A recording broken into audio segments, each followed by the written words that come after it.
Happy days. I'm off to Bristol. It's only about a 2-hour drive for me from here in Stick Country, Wales, so I'm going there today to get measured up in preparation for the one suit that I'm going to be taking with me on my 4-month tour. And I'm going to be meeting the amazing, the fantastic, of course, Tom Bennett. The man who is a genius with shears, a genius with a needle and thread, and a genius with a roller material. It's happy days. So yeah, let's get this going. Get me out here. And so here's the purpose. Why am I making this effort?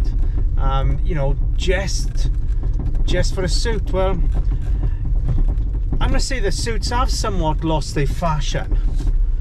You don't see many business people wearing suits now. Actually, you don't see many people wearing suits. Oh, that's my little sat-nav in the background. Other than going, you know, to formal events, weddings, christenings, funerals, all the things that you know, generally would require a suit. And actually, I'm going to say that even at those events, you see it slimmer and slimmer and slimmer on the ground, where you can turn around and go, wow, that's a beautiful suit, or wow, look how many suits you just don't see it. So for me though, a suit is an investment of character. And what I mean by that is that when I put myself into my suit, what it does then, it almost creates that flip of intention.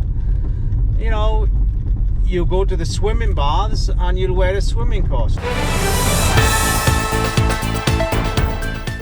And I find that when I put a suit on, then what I'm doing is I'm switching my intention for me to be the best person I can within myself for that event.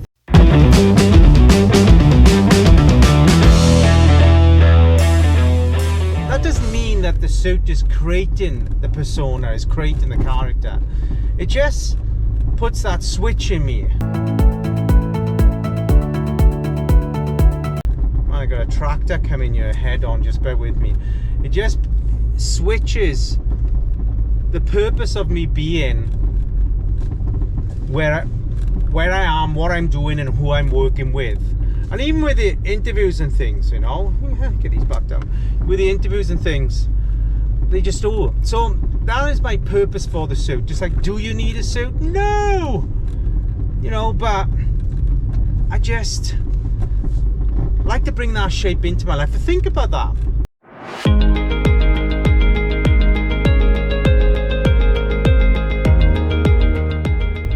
Think about, you know, your attire. Does it make any difference to you feel? Do you feel different when you put a different piece of walla bala? Let me get that right, eh? Another take. When you put a different piece of clothing on for a particular kind of event, how does it make you feel?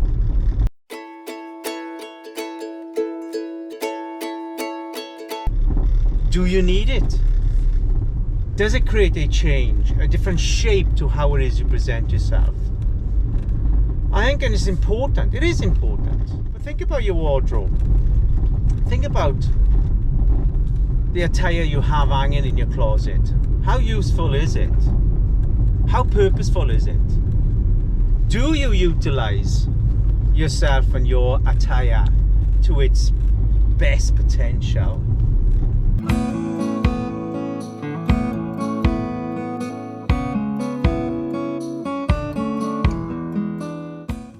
Or you take me as I am, or not take me at all kind of person.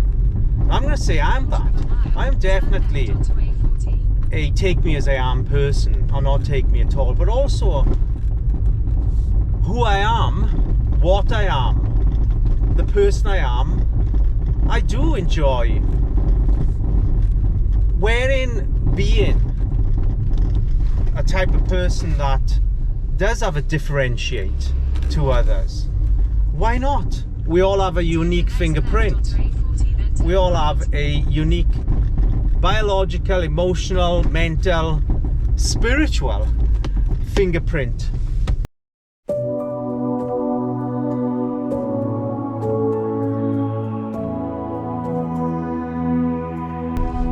compared to the human being standing next to us. So why not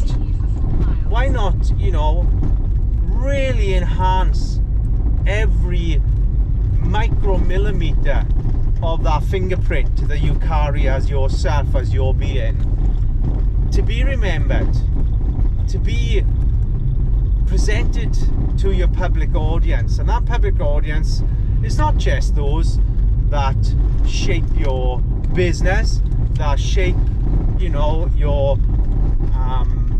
investments in life.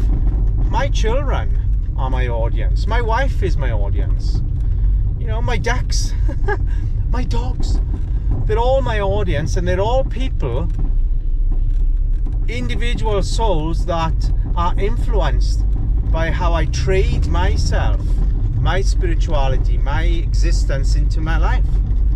And they're influenced by that. Everybody is influenced by another. And what kind of influence do you want to create? What kind of influence do you wish to be? Influence isn't about being on stage. Influence isn't about being the best philosopher in the world.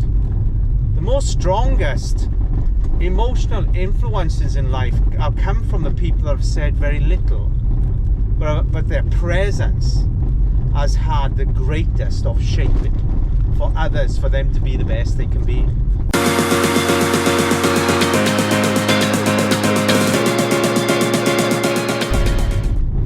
Man, that knocking is so frustrating now. I mean, I've taken the suspension off, do you know what I mean? And I'm not a mechanic. I can't see nothing. I took it off, get a little tap with the armour and slapped it back on, tightened everything back up, and it's still knocking.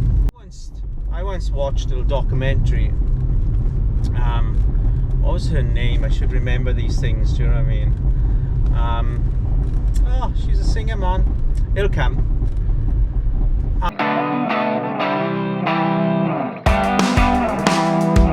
And she would take hours to get into song character before going out on stage, just to sing one song.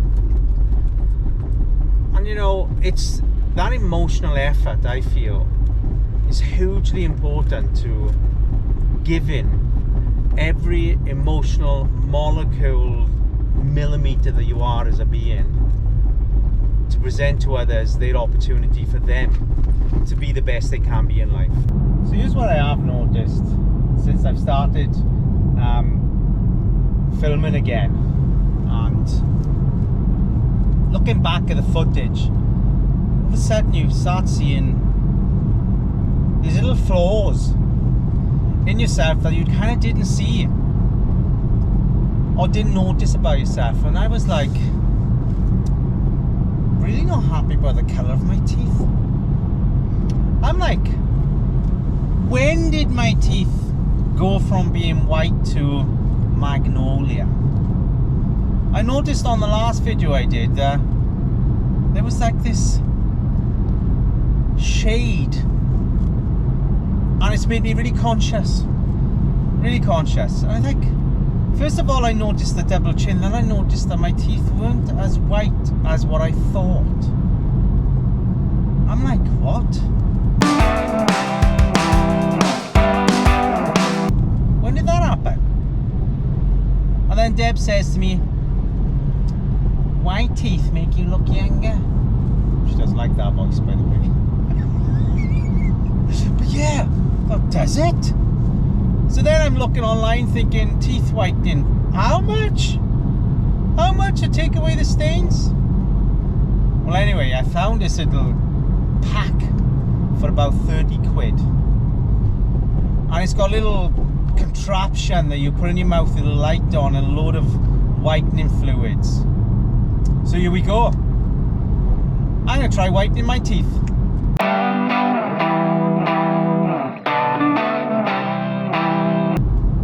And get those pearlies glowing and give it a go. And it's like, when do those things happen? Do you know what I mean? When do you suddenly start having to see yourself more than you used to?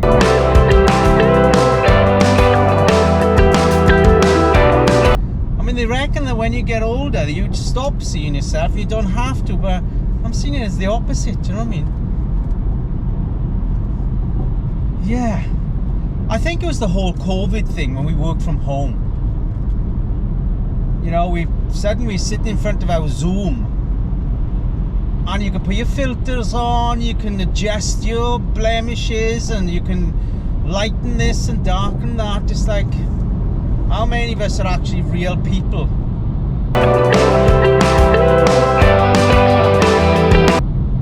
And then all of a sudden you can blur your backgrounds. You don't even have to care whether you've tidied up the room or not.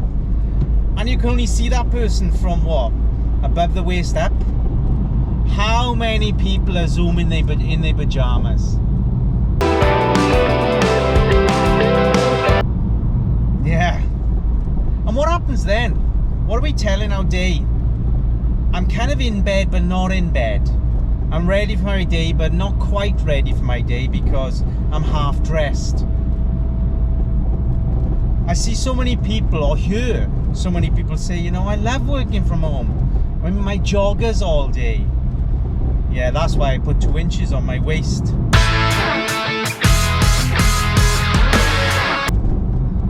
Your joggers all day. Waist enhancing attire. Yeah.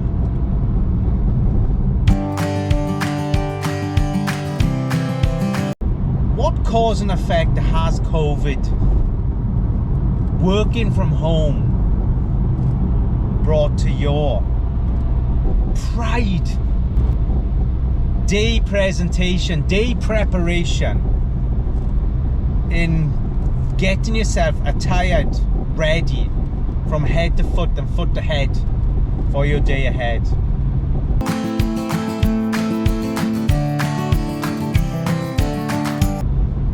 As the casualities. Is that even a word that I can put to casual dress? Yeah. Has COVID made you a half into a day person, a half dressing into, a half prepped into a day person? Have COVID done that? Is that now a reality of life? Sitting by your laptop in your PJs all day. As PJs replaced your suit, your attire for work.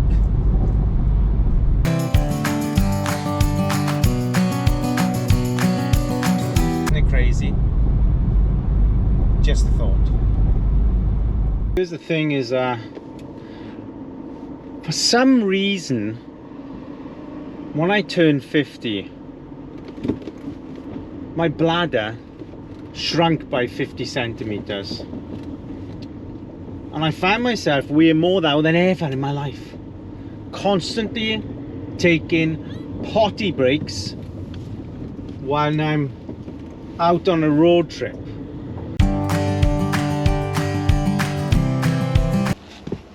Okay, some bits. You know, I think the biggest test for me that's going to take place in this 4-month documentary is, I'm a very private person, believe it or not.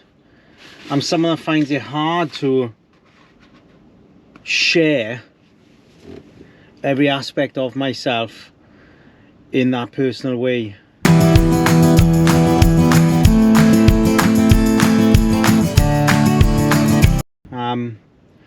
So I made a call today to a very good friend of mine, Andrew O'Leary at F9 Films, and I'm going to have a training day with him next week in how to align A and B shots and things like this. And